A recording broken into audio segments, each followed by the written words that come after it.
Hey everybody, this is for the Roland users group on Facebook. This is Justin Carey. I said I'd do a little demo of how to set up the vocoder, so I apologize in advance for my low quality production value.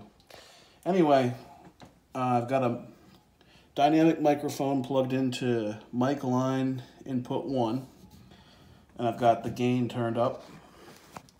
Okay, you can start at an initial scene right here. So I'd hit that. Okay, I'm already in the initial scene. Anyway, go to zone view.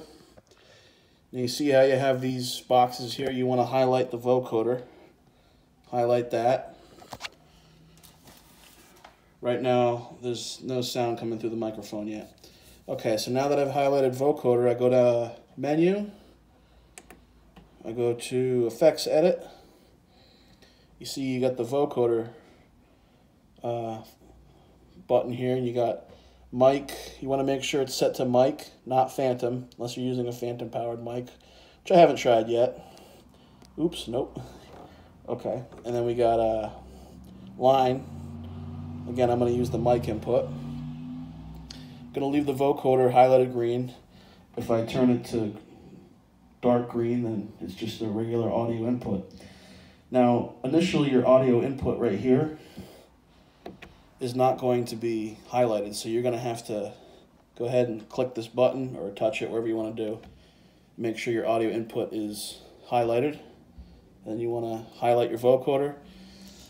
The next thing you got to do is go to edit, and you got your vocoder screen here. Okay, so you're going to want to hit edit again on your vocoder underneath here. Now you have to assign which zone your vocoder is going to be in. What's cool is that you can assign it to multiple zones, which, I mean, I guess theoretically creates a lot of crazy possibilities, but for this demonstration, I'm just going to select zone 1. So now we got zone 1 here. I'm going to engage zone 1. All right. But the next thing you got to do before you start singing through your vocoder is you want to go to set recommended tone, because right now you'd be singing through a piano sound, which is kind of, I mean, you can try it for yourself, but I recommend using a choir sound here. So I've set the recommended tone to a large choir. Now I'm going to just kind of hold a chord. Remember, the chords are velocity sensitive, so anyway, that's what it sounds like through the large choir. Ah, ha, ha, ha.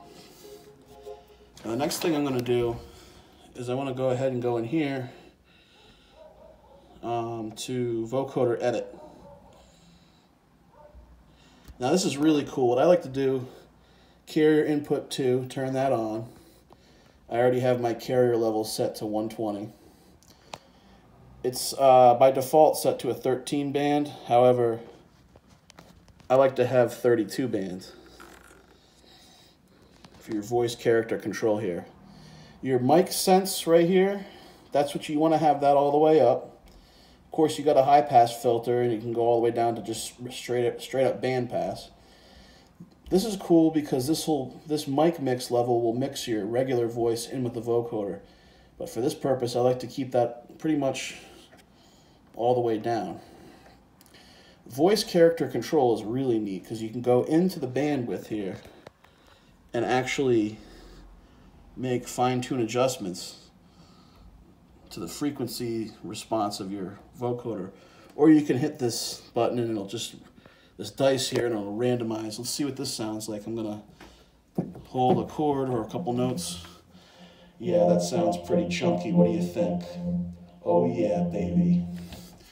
All right, so I'm gonna come out of this voice character control screen, come back here. Of course, if you want to write this tone, you can write it, but for now I'm not going to because I've already saved a few that I like. I like to mess with the envelopes as well. You've got different envelopes, long, sharp, soft. I'm going to keep it at long for now. I'm holding the phone and I'm holding the mic with the other hand, so that's what's kind of making this tricky. I'm no Ed Diaz, that's for sure. So I'm going to come out of this vocoder edit screen. Okay, one really important thing I forgot to mention. come back out of here. See this right here? That's your noise suppressor. Have that highlighted. If that's not highlighted, you're going to get some weird feedback and noise. At least I did. You can also route this through some reverb. Now I'm going to come out of this and show you a vocoder tone that I already made. This is my beta vocoder. And actually what's really cool about it is you can run the vocoder through the analog filter, which is awesome. Oops, I don't want to do that. So again, this is a patch I already saved, but I need to come in here. Let's see if it's already set up. Yes, it is. So cool. All right, so now I'm going to try to hold the phone. This is going to be kind of a... Let's see, I can go here. I guess if I was smart, I would have had a mic stand set up, but again, I'm no Ed Diaz. But I think this is pretty damn cool. You can really shape the sound of your voice like this with the analog filter. La la la la la.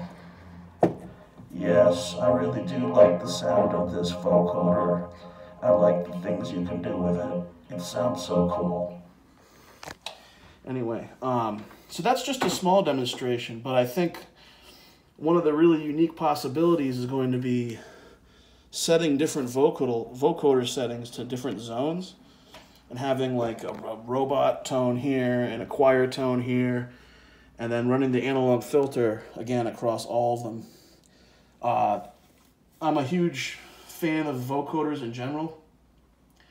I've been using vocoders for a long time, over 20 years, and I can say honestly that this is the most feature-rich vocoder that I've ever used. And when you really get down into it, it sounds great. So enjoy, guys. I hope this answers some questions. I hope this makes it easier to set up. Have a good night.